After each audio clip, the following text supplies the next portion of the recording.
All right, I think I got it here.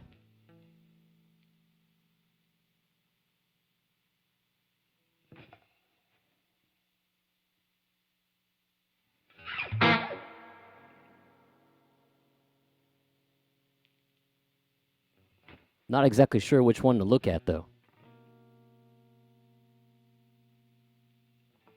All right. So I'm going to have to. I got like 3 screens talking to me at the same time. Hang on, folks.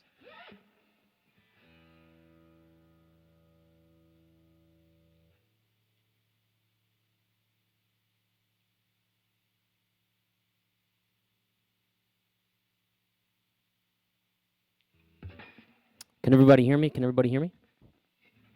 I don't. I'm using a little bit different thing here, and I can't really. Well, I guess I could see. Hang on one second. Let me try one more thing, guys.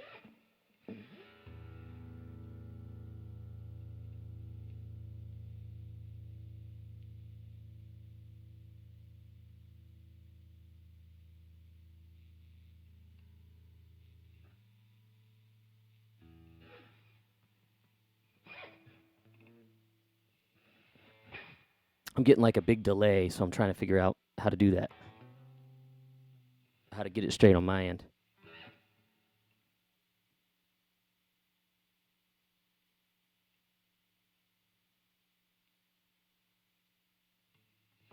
Bear with me for one more second. As long as you can hear me, I think everything's probably cool. I think probably what I'll have to do is I'll just end up having to mute my my microphone there, and I might have to get a little bit closer because I can't read that far. What you guys are saying?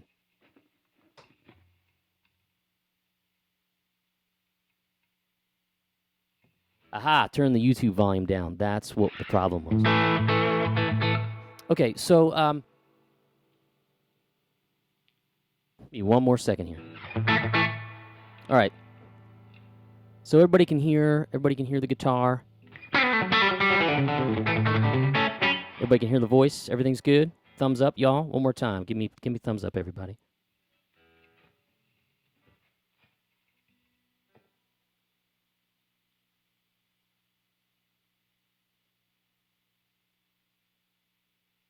All right. I'm hearing that it sounds good. That's cool. Great. All right. Thanks, everybody. Killer. Both sound good. Thumbs up. Good to go. So, welcome to my live stream here. I am going to talk a little bit about my new course that's coming out. I got a couple things on the burner coming out. Got giveaways through TrueFire. Got just all kinds of really fun stuff to talk about. Thanks, Jeff Mack, for helping me out, getting me sort of all connected. Been working on this all day with and he's not only one of your favorite teachers at TrueFire, he is a technical wizard, and he helps me on the regular with this kind of stuff. So hang on one second. Okay, I just wanted to switch over a little bit to kind of what I'm seeing, which is a little bit different than what you guys are seeing. But I also want to see your comments. Okay. Yeah. You may get a little stereo difference here with the guitar on one side and the voice on the other. Sorry about that. So what I thought I would do is fire up a track, and I'm going to play one of the solos that's on the new course. So the new course that's coming out, it's not out yet. It's called Modern Country Soloing, or it's in the Essentials category. A lot of y'all have probably checked out the Essentials stuff in the past. I did a Texas Blues one that I really liked, and then I just did this Modern Country Soloing one, and it's really cool because it's not what you'd expect. You know, a lot of people think Modern Country is just sort of, rehashed, rock licks over and over again. But I played some solos in tribute to Keith Urban, Brad Paisley, people like that. There's a bunch of new stuff I talk about too, but each solo has a lot of really good content with regard to arpeggios, chicken picking, my acrylic fingernails, all that kind of stuff. A lot of interval stuff, a lot of different kind of phrasing ideas. So everybody always wants to know about the setup. I saw that one of my good friends from California has tuned in. He has a little bit to do with that brown box that's on top of my amplifier right there. That's my new 2-rock Bloomfield drive that I'm playing through. That's going into the aux Universal Audio amp top box, and that's going directly into my Universal Audio Apollo. So what we can do is we can get some really great direct guitar sound. I did a whole video about how I'm using that in the studio at TrueFire and at my house here. And it's just a pleasure to use. And you can actually enter to win one at TrueFire.com. There's a couple of different ways. Jump on the homepage of the website and you'll see it. So that's kind of what I'm running into. I don't have the camera. The camera's not able to show my pedals, but I don't have a whole lot going on. I have a what's called there's a company in Nashville here called Exact Tone Solutions, and they make custom pedal boards and they make their own pedals. So they made this new compressor called the Fermata compressor, and it's a really good compressor because it kind of only compresses the frequencies that you want, which is really cool, especially for a guitar compressor. So the low strings can kind of go without compression, and the higher strings will be compressed. You might hear that later. And then that's just going into a Greer Lightspeed overdrive. I'm a big fan of the Greer stuff. I wore their shirt tonight in honor of that. And it's great for just kind of making any amp sound like you're pushing it a little bit.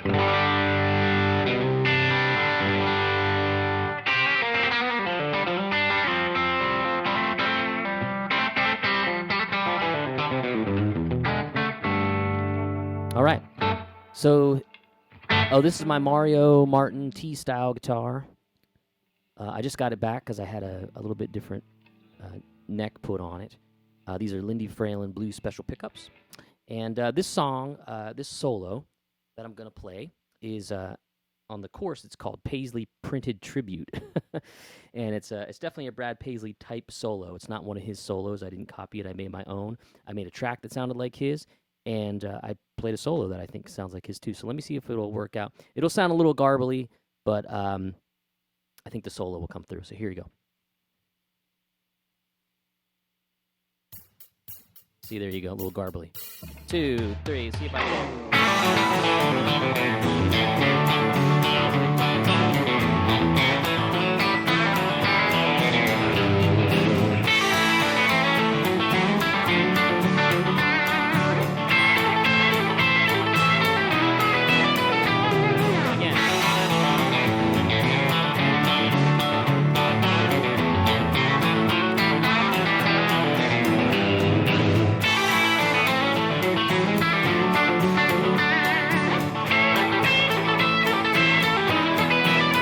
More time, that wasn't good.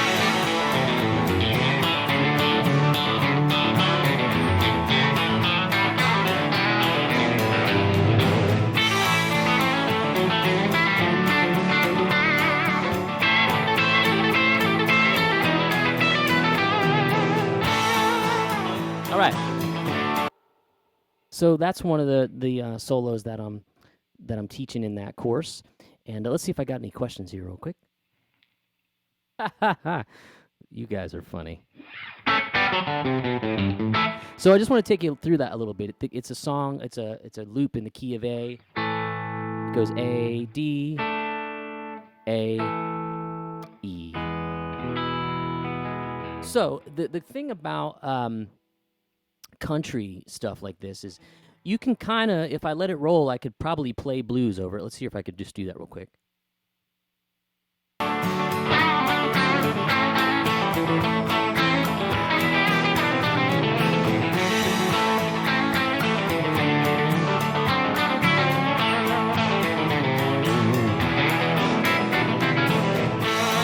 So anyhow, but the thing that I like to do is really sort of outline the chord changes. It sounds like you're telling a story. And when the song is kicking along at a tempo like that, it can be kind of tricky. So let me show you a little bit about what I decided to do.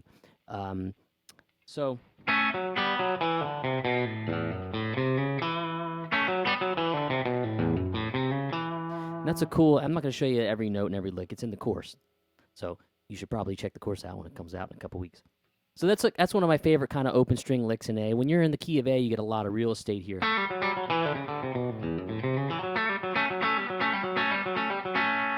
So I did that kind of idea. Then the D chord comes, and I play. And what I'm doing there is I'm kind of outlining the D. I'm just playing D on the 5th, open, D on the 5th, open. But the magic's in the right hand here. Then I have to go back to an A, then to an E chord. So when I moved to Nashville the first time, this is my second tour of duty here. The first time I used to go see fellow TrueFire instructor Johnny Highland a couple times a week. And I would notice how he would just play through the changes, but he would play a lot of blues-type licks often. I know you might not think that, but he would do it through the chord changes as they went around, which was really cool. So I started to kind of develop that into my own playing as well as using the right hand acrylic nail chicken picking kind of stuff. And it just started to kind of make sense to me. And then when I moved back to Pennsylvania and started playing more jazz, I understood how to play through chord changes a little bit more. So playing country actually helped me learn how to play jazz. Then I go to this cool open lick, that's this open string lick. I don't have many of them in my bag, but it's really fun because once you get them going fast,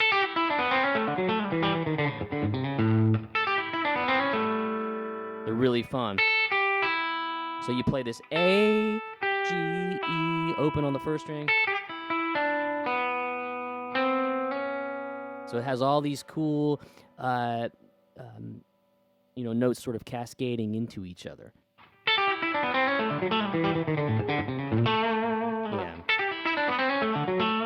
So then I finish it like that. Then I play this little sixth interval here where I play. Then I go back, and that covers the E chord. I'm sorry, it covers the A chord. Now we're going to go attach the D chord. And then I go to this kind of pentatonic lick here. And what I do there is I just play this double stop.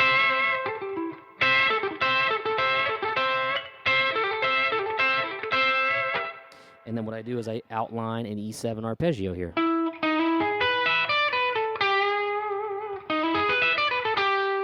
So when you dig into the course, you're really going to have a lot of different stuff. You could spend a lot of time on that open string. The open string lick here. A great little lick here. So if you're playing the blues and you want to go...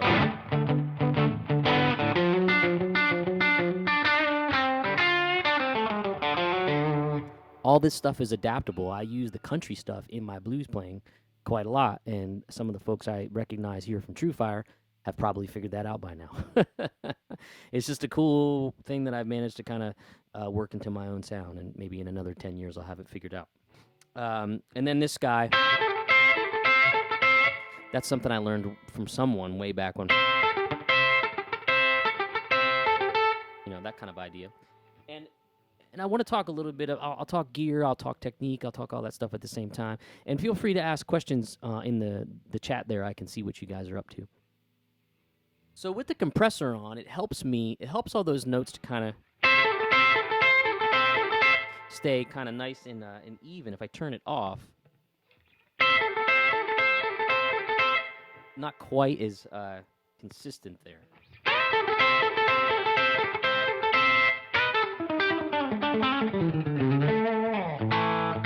But what I wanted to do, you have a little idea about how I kind of went about writing the solos for this.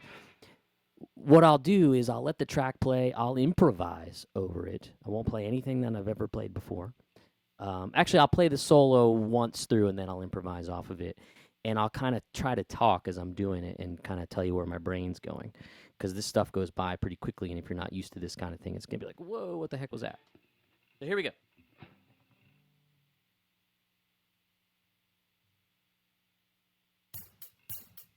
Here it comes. So here's the solo in its entirety.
So that's kind of what I do when I come up with a solo is I just kind of will jam like that, and then I'll start to kind of write out. I'll analyze it and I'll say, oh, that was kind of cool, and that's how I came up with this part. Then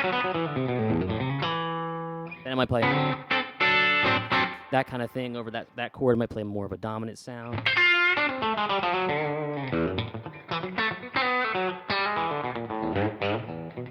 That kind of stuff, so I'm just starting to put all those pieces together. Really, is what I'll try to do. But I wanted to write that solo because I was, when I'm improvising, the ideas are flowing in and out. Some of them are good, some of them are you're thinking of them a little too late. Your brain's out ahead of your fingers and all that stuff, and it happens. Okay, there's a good question there.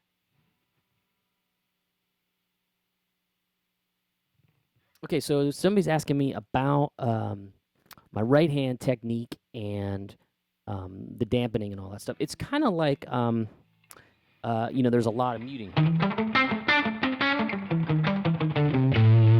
It's a little furry. Let me get rid of some of that drive. Yeah, so there's a lot of palm muting that happens.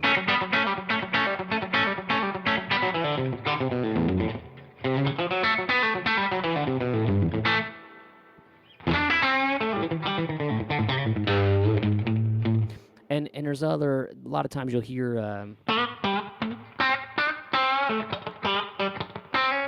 might be nice to play with a pentatonic scale or something.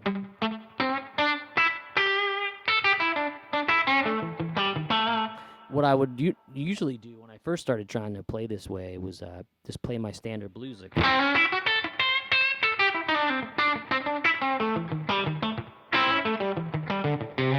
Watch my right hand as I do that. Can only hear the guitar and not my voice. I don't know why. It should be hearing stuff.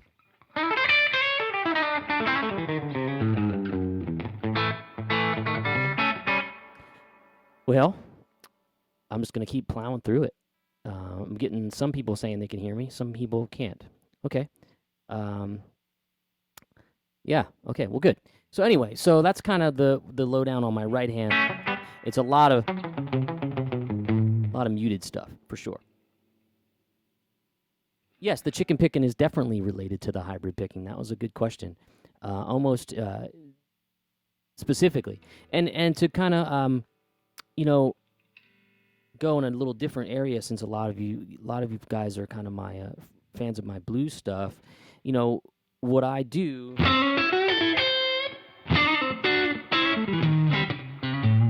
I'll use my right hand the same way I would play the chicken picking stuff, but in a blues.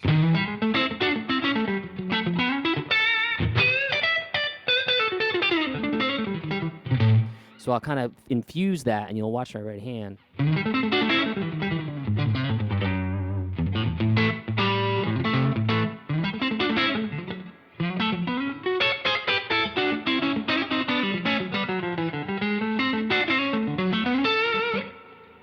Maybe I'm playing a...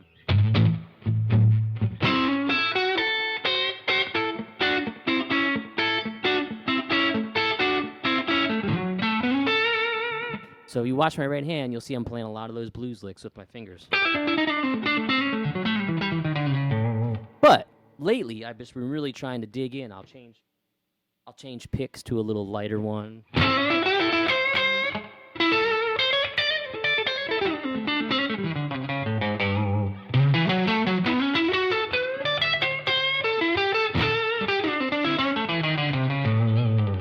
You can hear how adding all of that different stuff from my right hand really changes the personality of what I'm doing. Okay? Somebody asked about... maybe somebody's tuning in late asking about my tone. It's one of the things that I do. I have a lot of mid-range dialed up on that, and I have a lot of the bass rolled out.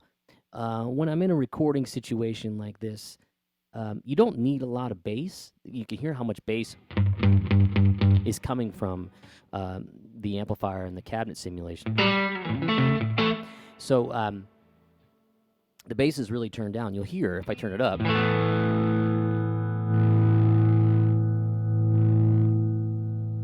it starts to get a little woolly and a little hairy there. So it's not terribly necessary. Um, yeah. So let me look at a couple other questions here. Hang on.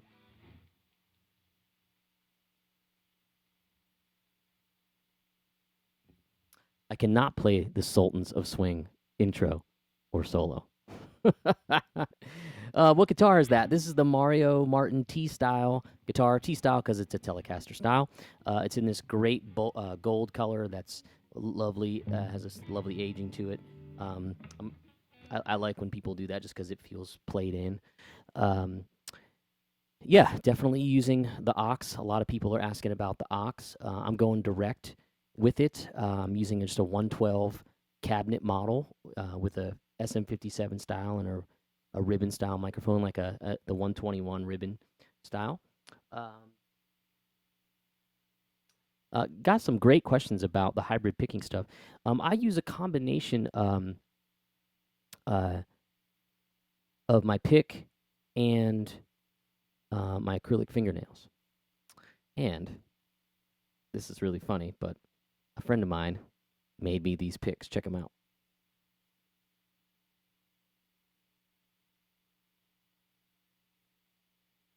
Yeah.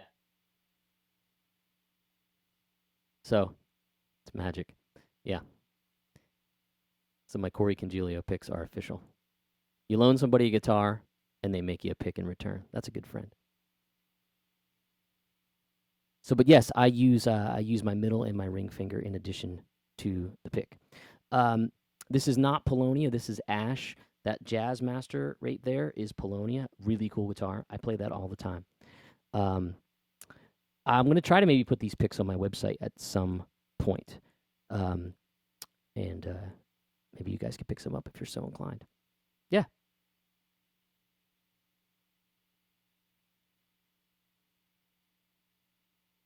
Yeah. Somebody asked about seeing a course someday about arranging guitars for a rockabilly or a country type situation. The modern country course that we're talking about here today is kind of a good place to start. Some of the philosophy involved is that how can I say it? These little solos are like little songs in themselves. Like I can play that solo, just by singing it without the track.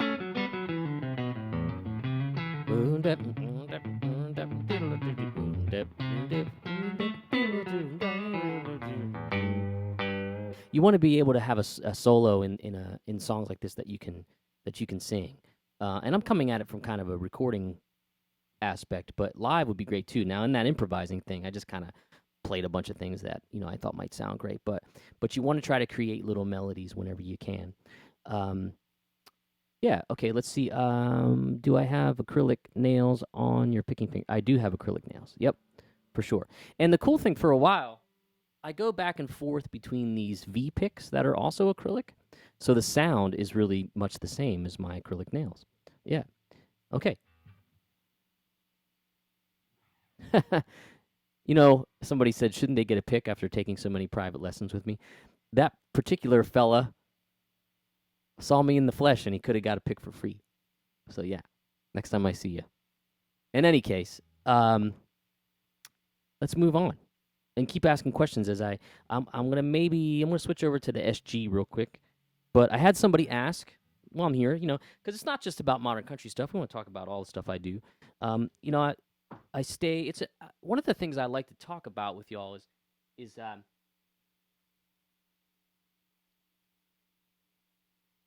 I'm a working guitar player, hands down.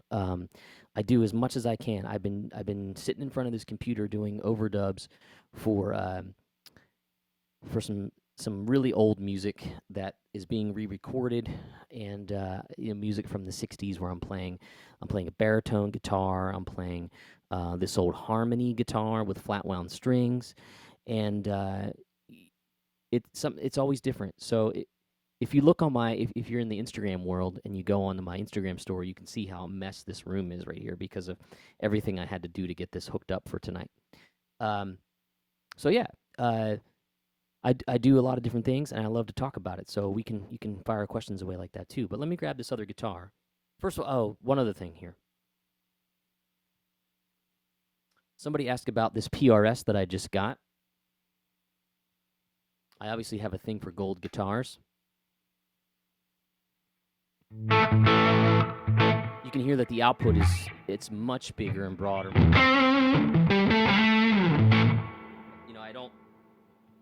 It's almost like I don't need. It's crazy how just one guitar. Really interesting sounding.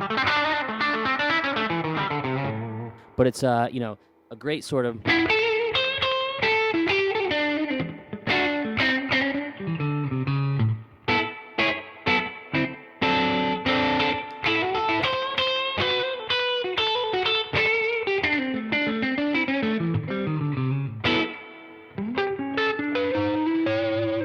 it's a pretty woolly guitar, and you have to kind of make adjustments for it because there's a lot of mahogany going on there. It's a heavy guitar, and if you have any experience with like older heavy guitars, you know that they got some really warm, fat tone and output to them, whereas the spankier tellies are a little different animal. All right, let's move on. Hold on.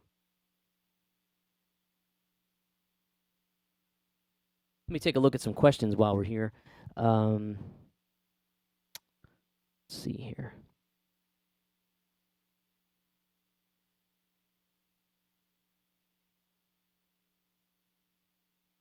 Yeah, that the guy said the one person said that I move my hands toward the back.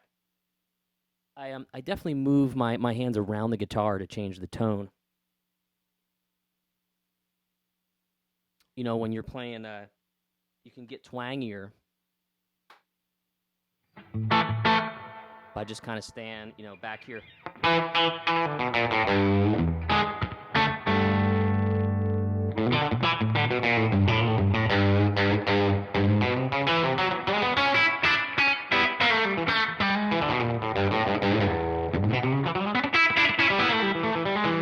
And if I want to get more warm and, you know, that sort of thing, I'll move up to the neck a little bit.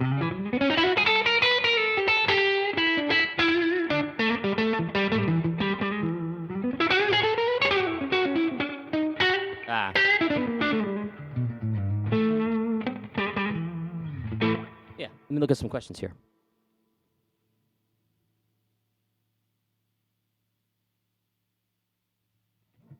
Just somebody asking a question about, you know, you have a Twin and a Princeton. I love both those amps. I've kind of been really into the high wattage amps lately, like that Bloomfield Drive is 100 watts and can go to 50. And high wattage amps are cool if you're into a lot of pedals. They seem to handle them really well at all different kinds of situations. But I have a 67 Princeton that I love, and I have a 68 Bassman that I love. They all sound really, really great. Let me see the other part of his question.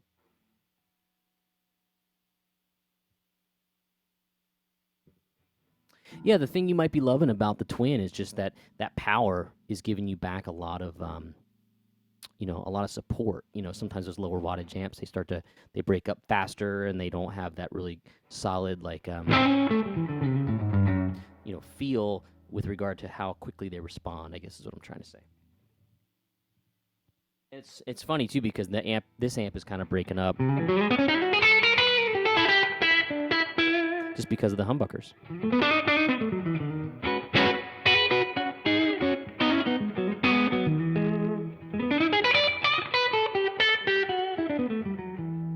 So another thing I did in the course was you know, I'm in the land of guitar players and songwriters, and I play with singer-songwriters often. And I'm on, you know, I'll do sessions for songwriters that have a demo, and they come in and they might want something that a lot of times songwriters are pitching the songs to people. And if you look over the landscape of the past 10 years or so, you know, a lot of folks that are probably tuning in here are guitar fans. And I'm a guitar fan, but I love music, I love songs, I love singers, and I love how some of the great players here in town and people that play on records really know how to craft a solo. But what's funny is a lot of the people that would study with me and take blues lessons they would find themselves having to solo over maybe a Carrie Underwood song or something. Maybe they're playing with a friend that sings those songs, and they're so used to playing blues that they don't know how to maybe adapt to more of a modern kind of rock sound or a singer-songwriter thing or a pop thing. So I created a solo around that sort of idea. See if I can dial in the song. And let me go this question real quick.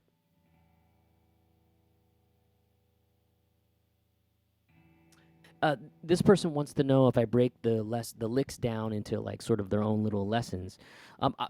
All of the solos I write for any of my courses, I think you could take each part. And if you look back, Barry, on the earlier part of this stream, I talk about one of the solos I play and how you can use pieces of that and just small pieces of that to infuse in your own solos. So let's check this out real quick.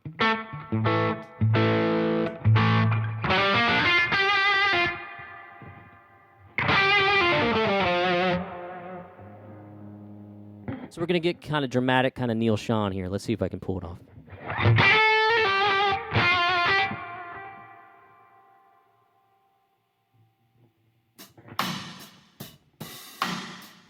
Let me try this one here.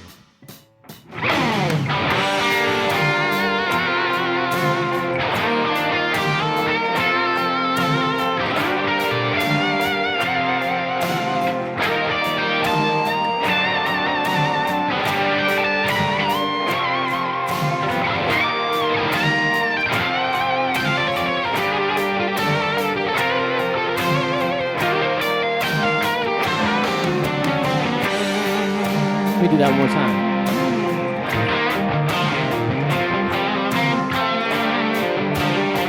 Not what you thought you'd hear on a country record, right? Let me loop it around one more time.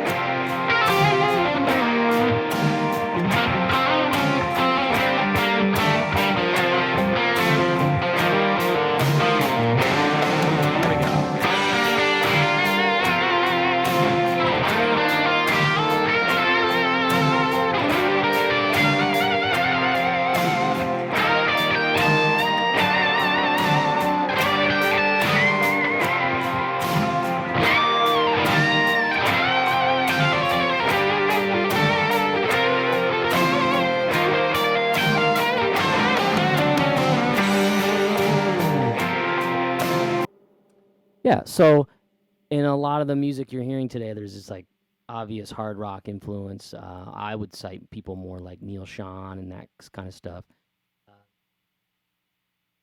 Let me look at these questions real quick, and then I'll break this solo down.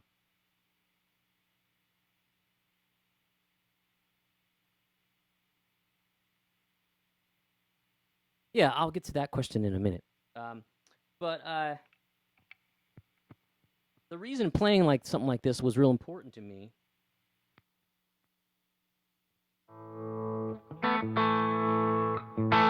was that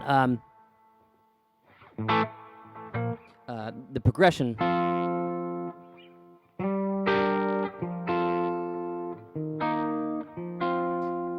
I think of it's in G minor, but I think of it like B flat major. So, but it starts here, G minor, F, B flat, F, then G minor, F, E flat, D7. And one of the things I show you in the course, and this is kind of how I play a lot when I improvise, is I'll just put the arpeggios right over top of it, just because it kind of always spells out a great lick. And that's the first thing I play there, which is a great G minor 7 arpeggio. Then I'll play a B flat, sort of, I'm thinking B flat major over top of this. So, and what that does is that kind of gets me all the good notes. There's the flat third, the fifth, there's the flat 7, there's a G. And as I go up and I do that half step bend from the A to the B flat, it really works out great. So the first part is,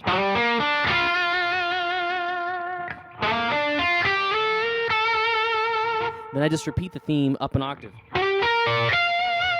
Because you got to sing a song. You got to make a song in your solo. Then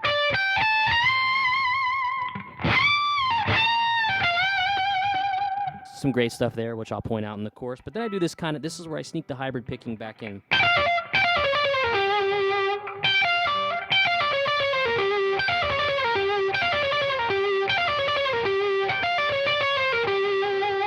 So,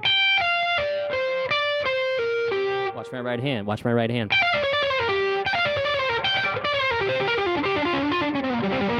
That's where I get my chops from. I can't really do it as fast with a pick like a traditional flat pick or a metal guy would do it. But it's fun. It's fun to kind of have adapted that as my own thing. Then I kind of walk up the G minor scale here. Then I steal this little pentatonic idea from another TrueFire guy that you have to figure out who it is.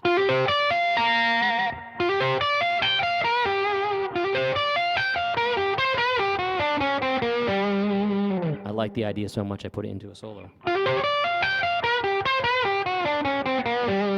just finished it up with a bluesy kind of thing. So in a lot of these players, you'll hear them kind of play very melodic, but then they'll also kind of go to the blues roots too. Okay, so those are two solos that are in the course. The first country one is called Paisley Printed Tribute. That one's called Reigning Queen, in honor of Carrie Underwood, who's the reigning queen of country music in a lot of ways. And what's funny is a good couple guys I know play in Carrie Underwood's band, and they're just stellar musicians, really great. Let me take a look at these questions here.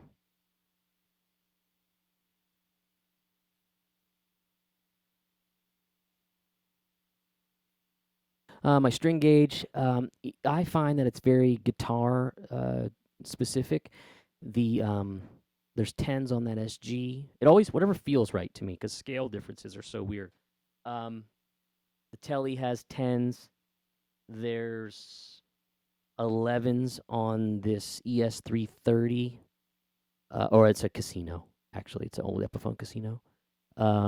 There's 11s on that Paul Reed Smith, but I think I'm going to change them to 10s. It had a shorter scale, so I was thinking that I might want 11s on there. But it's a pretty great feeling instrument. So yeah, that's pretty much it. Should we go back to the Telly? Should we go to another sound? What do you guys want to hear? Fire away. I'll wait. No, I can ramble on about some other things. Another thing that in addition to doing some session work here and TrueFire stuff, you guys have probably, some of you have seen me out on the road for Martin Guitar. There's a couple Martins here, and I do some really fun work for Universal Audio and help to represent the aux amp top box that I'm using here. Play some funk in 7/8. This guy's giving me all of the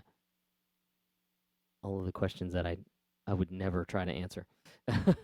I never play in an odd time signature. Actually, that's not true. The artist I play with has a song in odd time signature.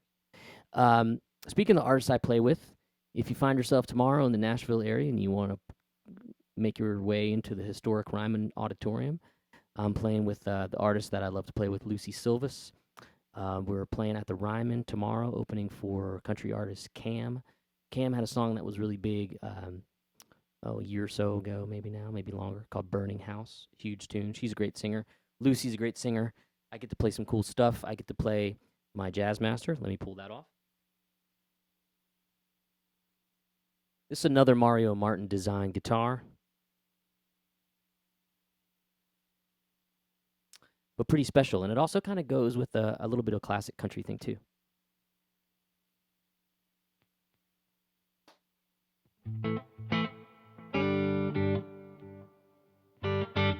So this is the first attempt that I ever tried to use with flat wound strings.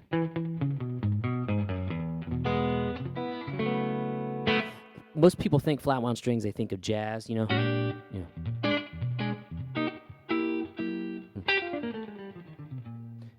You could hear it has that sort of dead, more round sound. on the bottom there.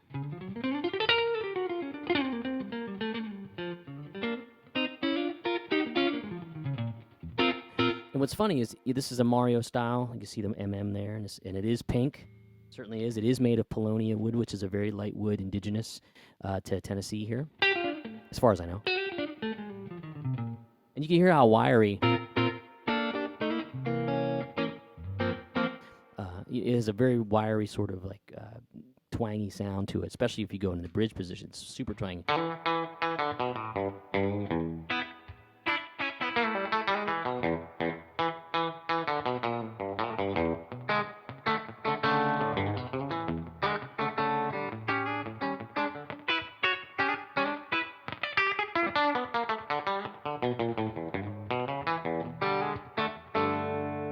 You could do. Sounds really good for that. A lot of the songs we play in Lucy's band have those kinds of sounds, those sort of spaghetti western almost type things. And I love the flat wounds for it. We do a lot of that kind of stuff, like just sounds perfect for it. I love this guitar.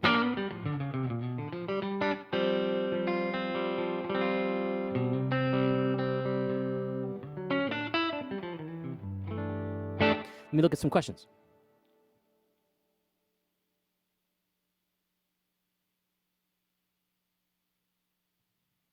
What guitar do I pick up and play just for fun? The ones I've been playing the most lately, gosh, for fun, they're all fun, you know, right?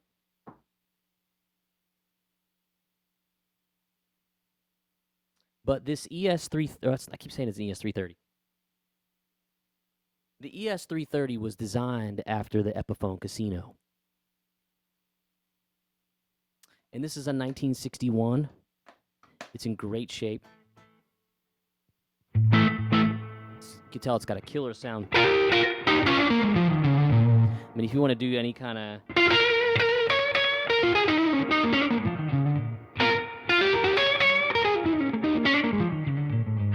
Yeah, this is really fun. And I could be putting flat wounds on this, maybe. It would probably be really great.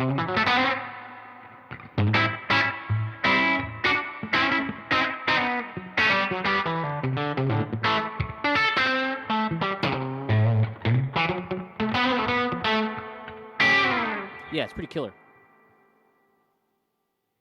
Is that enough reverb for you? There was a time when I never used to reverb. Now I use it all the time.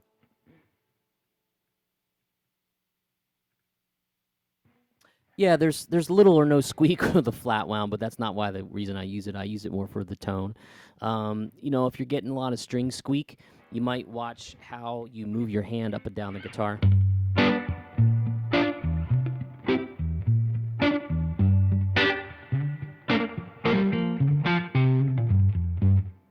Yeah.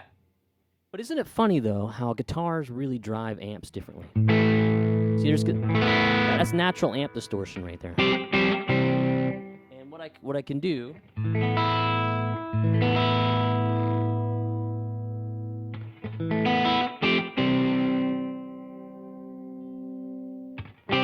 just make some adjustments to the amp. Cleans up a little bit, use my volume control.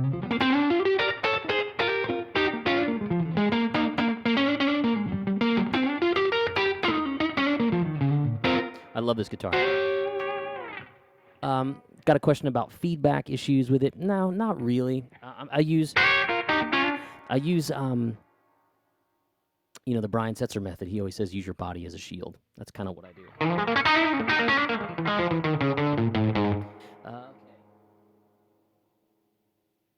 Have I done lesson on my hybrid picking? You know, most of my courses have a little bit of hybrid picking in them because it's how I play. One of the great things about TrueFire is that, you know, there's plenty of crossover material out there, whether it be for, you know, any style of music. You know, it all comes from someplace. But we all as players, and because we're players first and instructors second in a lot of ways, because that's how we started. You know, I wouldn't think many of us said, you know, I'm going to play guitar because I want to teach it one day. We all wanted to play guitar because it was fun. We wanted to maybe play in a band.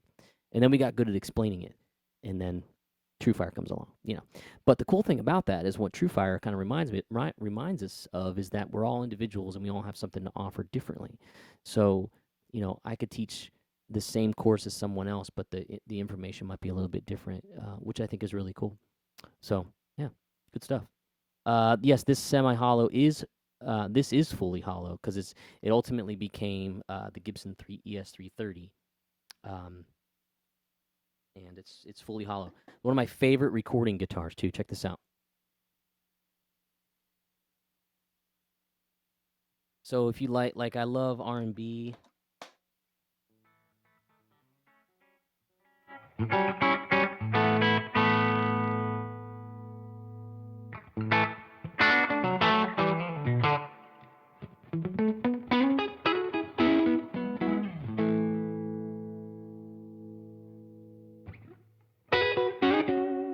See, the amp has a little bit of gravel now.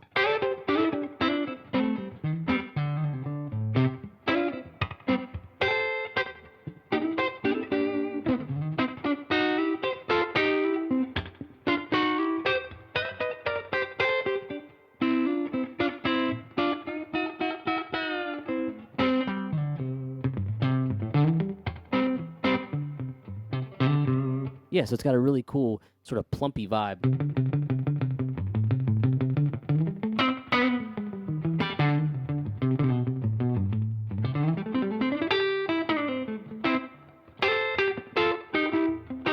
Yeah, really cool guitar.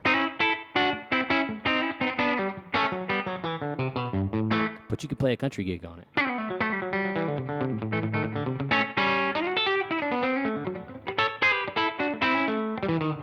All right, some more questions.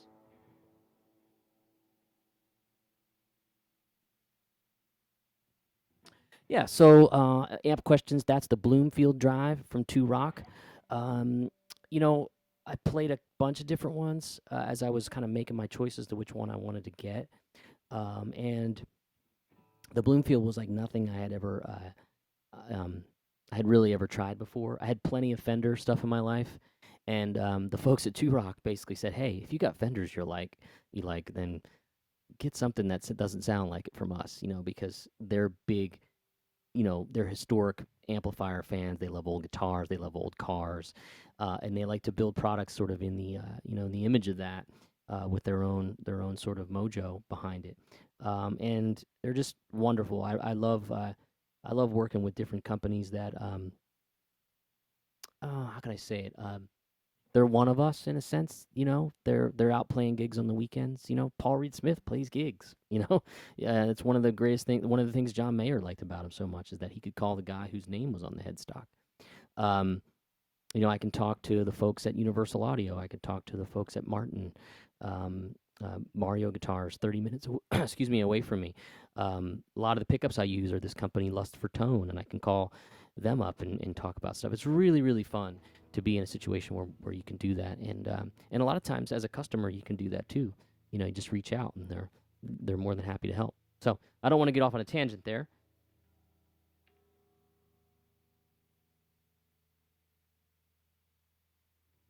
I have not played a Hanson guitar. What amp do I use on stage? You know, that's another great question, and we're running out of time.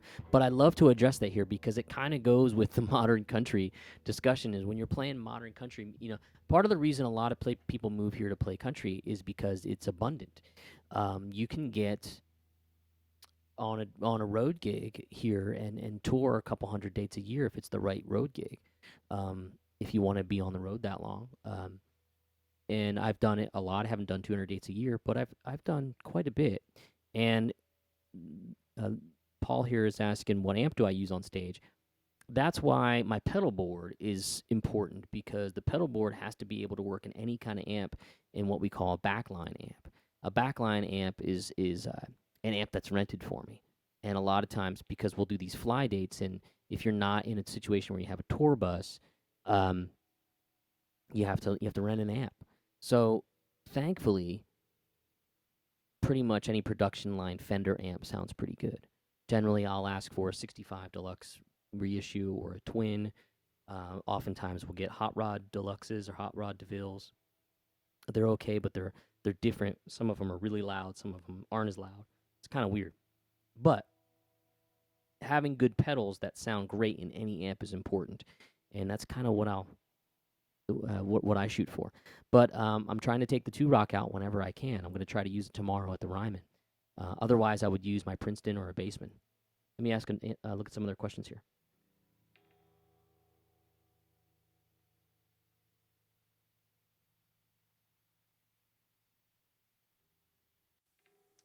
There's a question about a 12-bar blues. Do I count rhythm in my head or do I just feel it? I think when you're learning things, you should consider counting to a degree, and then get to a place where you just have fun and you don't think and you don't count. That's kind of how I do it. I've never used Joe Barden pickups, but I remember them being in the Danny Gatton signature telly, and I thought that was really cool. They sounded really good, really like hot, super hot pickups. Yeah. Got about 7 minutes left if anybody wants to ask some more questions. Or want to see some more guitars. But yeah, this one, it's the thing. Once you dial them in.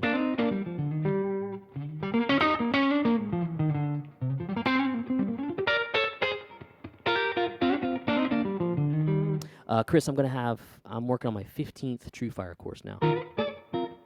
Seemed like not long ago it was just one, right?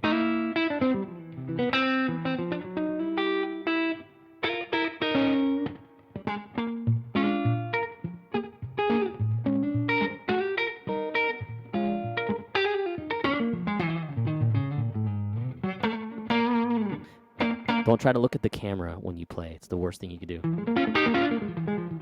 So to recap, we've been talking earlier in the hour about my new course coming out, Modern Country Soloing.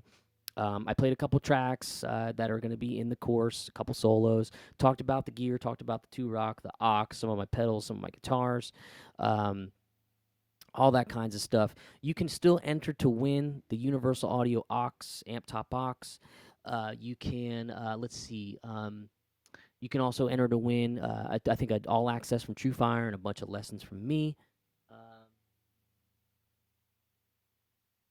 And let's see, what else can I add to that? My other course that just came out, Trading Solos, Texas Blues. I think that's a really fun course because so often I hear from students that just want to come home and play and jam, and that's kind of what the Trading Solo series is going to do. I have another one coming out that's going to be slow blues. It's only 5 tracks, but I break it down into the licks I'll play in a solo, and it's going to be me jamming. Like, it's nothing that's eventually we'll write the solo out, but there'll be some licks that you'll really want to focus on in those courses. It's real free form in a way. Like, it's kind of like what I think a lot of people have always wanted, where they the idea is to jam. And also in my private lessons, people say, I don't have anybody to play with. Well, you buy the Trading course, and you got me to play with on 5 tracks, whether it be in the Texas blues style or in the slow blues style. It's going to be really, really fun. And then we'll probably do a modern country one. We'll probably do some other stuff, too, down the line. Let me look at a couple more questions coming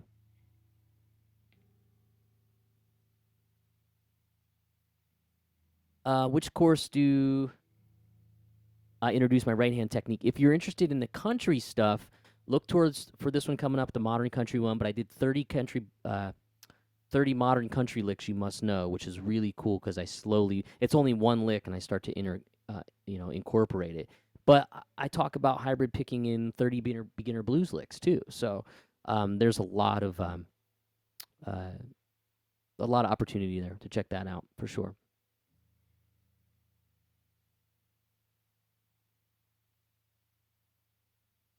I believe you can enter if you're not on Facebook. I'm not sure. You should just be able to do it through TrueFire as far as entering the contest.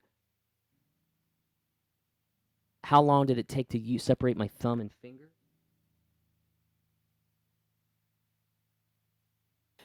That's the thing. I started practicing with country licks, and then I started playing like pentatonic scales. Like, watch my right hand here: thumb, finger, finger, finger.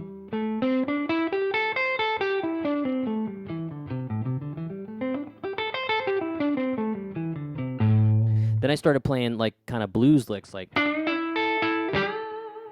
I started using my fingers. Watch my right hand.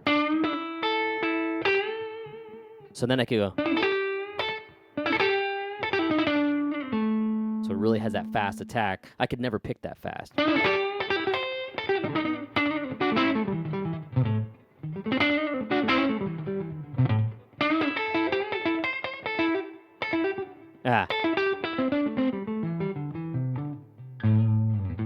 Just become a part of what becomes a part of what I do now. It's been, 20 years, so 15 years probably.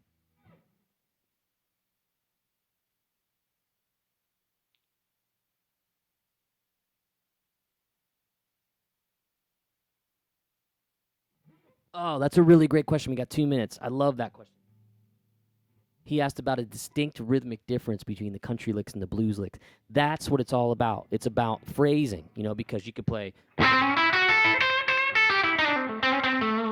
and you could play that sounds very bluesy, but you could take, or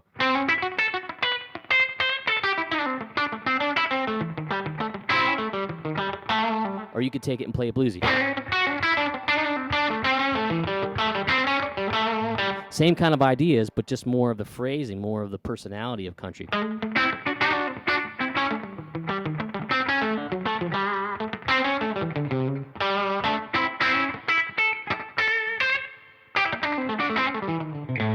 Blues. Same idea, really.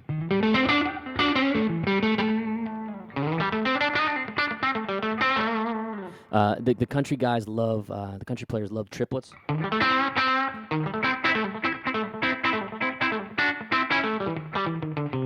if you'll notice, a lot of times I'll go.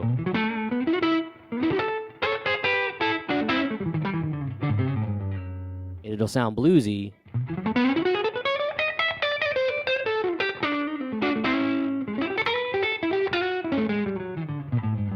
And you're like, well, that sounds jazzy, but not if you go.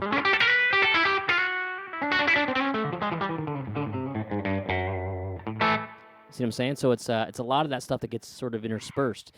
It's kind of like the vernacular or the accent the person has. It's the same language, but it just sounds a little bit different.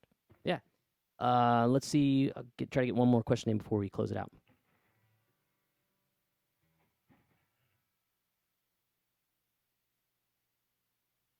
Yeah, you can enter on the TrueFire website. When you're playing, P90s are, if somebody asks a question about P90s, it's a different animal. You can really do a lot with them. I love them because they have a real warm sound. They're warmer than a single coil, but still have all the bite. And still have the warmth.